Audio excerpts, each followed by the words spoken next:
Alright, so this is my poison assassin. I did a poison pathfinder a little bit ago. Um, Again, this build is pretty much the same for the most part. It's just got a little bit more expensive gear. So as you play and you get currency, you end up being able to spend a little bit more on a piece of gear. So chaos damage over time gloves, chaos damage over time amulet with minus cost, a wrist resistant ring with max health with minus cost, boots here with poison damage. I mean, the best you can get for these boots would be adding tailwind and faster poison. Instead of using venomous, I got the aspect of the spider on my belt. It's around like, this one was around like, I don't know, I think it was 2 exalts. It should be around like 4 or so, but it's not that big of a deal. Once you know, go from like the base version and then continue up, it just ends up giving me more health, or not more health, but because I still only have like around 4600 now. But the whole point of switching from Pathfinder now to a Assassin is just getting more base damage with the same amount of defense currently. So I don't have the constant uptime with my potions, but I still have a good amount of damage. And are actually a lot more damage than I did before. I changed my helm. I have accuracy, minus chaos, and some life regen. The one thing that I don't like when I'm running Blood Rage is the degen. So I made sure I had enough life regen to stop with the degen. Right now I'm currently trying to craft a new chest with crit on here. The thing that I want is T1 life rolls, crit, and life regen actually on here, so that I can take off this point over here so that I still don't degen, because when you're in delve, degenning is really annoying. I'm still going claws instead of daggers. Now you don't get the poison proliferate, but you do a good amount of damage with claws, because this wheel with crit it's just really strong.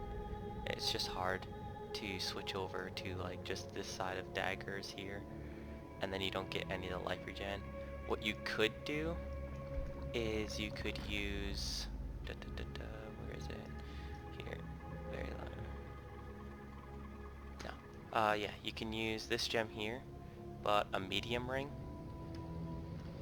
and you can use that right here, and you can grab this soul raker node, this as well as this accuracy node, and then you can grab this survivalist node, all from having this here. All it does is it drops your resistances down by up to like 16, I think. You can get like a minus 10 all resist node and then just grab some extra resist, but I'm already having to grab the resist from here and here because I just don't feel like getting it on my gear. But if I stopped that, dropped those, I'd be able to get actually a lot more damage. I'd be able to go through here and grab the block nodes here, and then grab Gemini as well for more block, which would be better, but I just haven't felt like going through all the motions on changing all my gear and doing that. So, but obviously the Assassin focuses more on getting just a bit of crit, using crit to do a bunch of your damage and increase the amount of damage on your poisons. So eventually, in a few levels, I'll come up here and grab this really big crit cluster for poison damage. But the tree is mostly the same as the Pathfinder tree. It just literally has a bit more crit than the other one. I got a little bit better of claws. The only thing these claws need is just base crit. It's got attack speed, it's got the damage, the blinding, and all I needed to get on here is critical strike chance, so increasing my base crit. You can also get it on here to almost have like 100% uptime on your critical strike chance, which would be sweet. I also upgrade this ring, so it increases the Herald of Agony buff effect. The purpose of that is this Herald of Agony buffs gives you 10% more poison damage, so when you increase the buff by 100%, you're getting another 10% more poison damage. The goal is to run 2 of these for 20% more poison damage on my rings and 100 to 120% increased chaos damage. And then you can try and get, I don't know, another resist on here instead of accuracy. It just really just depends on how you want to, or what gear you have, so you can move your resistances and all that stuff around.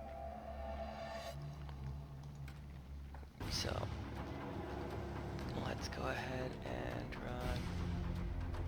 run Phoenix. So the only thing about this build is you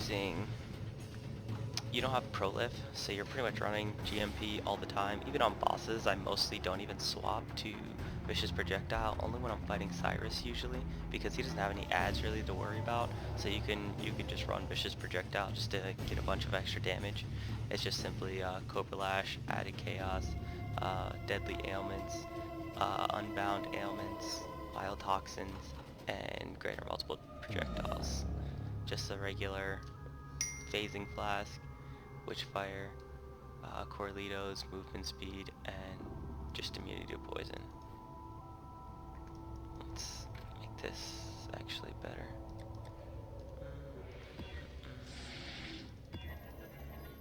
Cool. Cool. Aeon minus resist is going to be annoying. Very well. So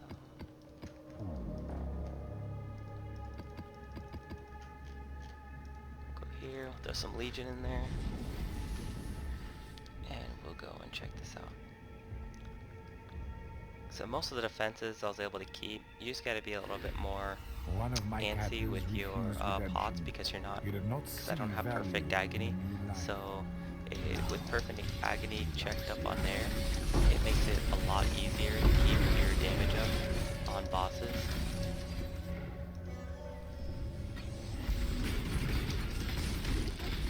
Whenever you pop Legion, just make sure you pop your Plague Bearer. That way when you're running through it, easily take out all of these guys.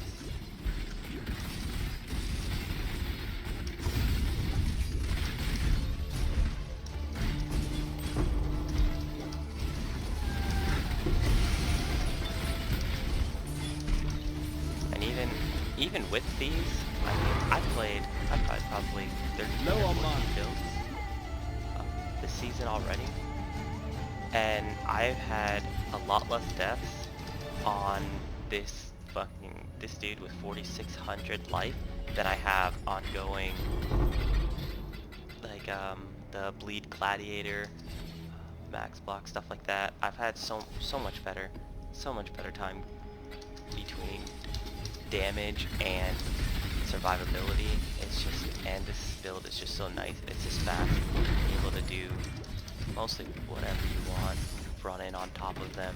You can jump around and stay out of range.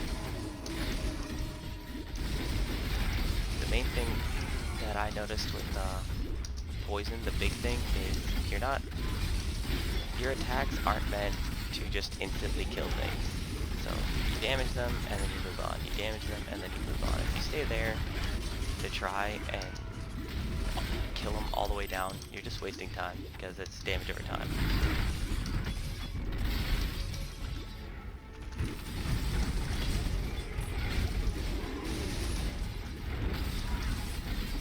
Unless you just want to watch them die, you can go ahead and do that.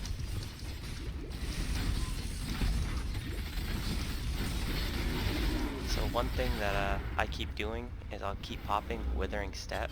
What that does is it resets my elusiveness buff.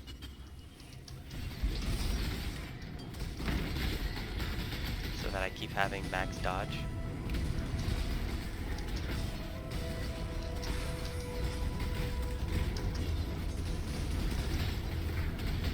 As well as debuffing them.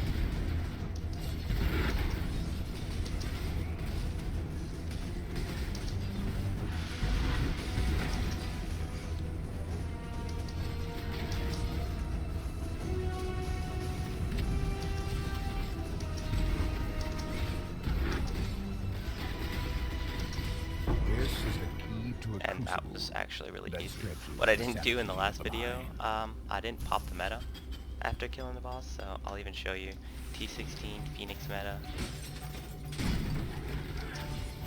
It's still not even all that much of a hassle. And once you get all 15 stacks on him, then even the meta dies just fine.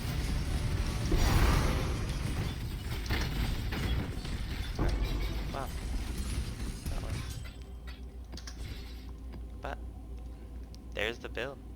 Just mostly face tanking these guys. A little bit of dodge and evasion on your part on moving around, but with the life gained on hit with claws and the rest of the defenses, um, I dropped the chill effect from bone chill in that just because you just with elusiveness up all the time and having the increase effect from the assassin tree. Plus, the main reason I went assassin as well is just this line right here on the ascendancy. You take no extra damage from critical strikes, and that is so fucking huge. That is so helpful. The thing that I noticed is the nodes that I wanted from the metas, whenever I'm clicking the jars, is the massive amounts of extra critical damage that they do, and that's what really kills you from the metas. Now the only thing that'll ever really kill this build is like 300% elemental damage, and the only way really to boost that up is using what's it called, Wise Oak, to get that reduced damage from elemental damage for the most part, or you can run a what's it called? I forget what the chest is. The 78% whatever chest. Lore Weave, Jesus. Yeah, or you could run a Lore Weave, but you're gonna lose a lot of life if you run a Lore Weave compared to just a rare crafted with extra crit. Plus the extra crit you'll get from the base crit from the Hunter mod is gonna be a lot higher, and then you can also get the minus 15 by using Serrated. Then you'd be able to take off, you know, one of the mana costs here, and you can instead put more damage or something on these. But for the most part, I've done all the content with this guy. I'm working on getting Sirius up for, I finally got Awakened 8, so I'm working on getting Sirius up to kill him. But Shaper, Elder, they're not a problem. They just have, again, more health. But you keeping your Withering Step up at 100% of the time, 2.5 seconds. This one has 10 stacks of Withered debuff. So I'll link the POB, and it'll be with 15 stacks of Withered. With I think with running greater multiple objectors, it's like 5 million Shaper DPS, and it's actually pretty accurate. So most of the time when you do poison builds, the POB isn't so accurate, or people are like it doesn't actually give you that much because of the ramp up time and whatnots. But I have another Frostbite's tune that POB is at about like 8.8 million DPS, and I'm doing around the same amount. It takes just about the same amount of time, or just a little bit less time, while I'm using greater multiple projectiles. But if I throw in vicious projectiles at around 7 million DPS, I'm killing the metas and the bosses at around the same time as that character. I'll go ahead and post that video as well. If it's a way more expensive build for the Frostblade setup that I have, but it's fast and it's incredibly fun. This build is just a lot more durable. You can get in and out of fights, you can do all of the different content, and I personally like the poison aspect of the build. I feel like this season they buff poison indirectly in buffing the life, because it allows you, because you need more durable builds. If you run into these fights with super squishy builds, with the amount of time it takes now to kill them, if you don't have like ungodly gear to just one-shot these bosses, then those squishy builds are just gonna die, and it's just gonna increase the amount of time it takes for them to do it. With this build, you've got about the same amount of damage, but a lot more survivability. If you have any questions, I will throw the POB in the box, and so you guys can check out where I am at currently with this build. Thank you.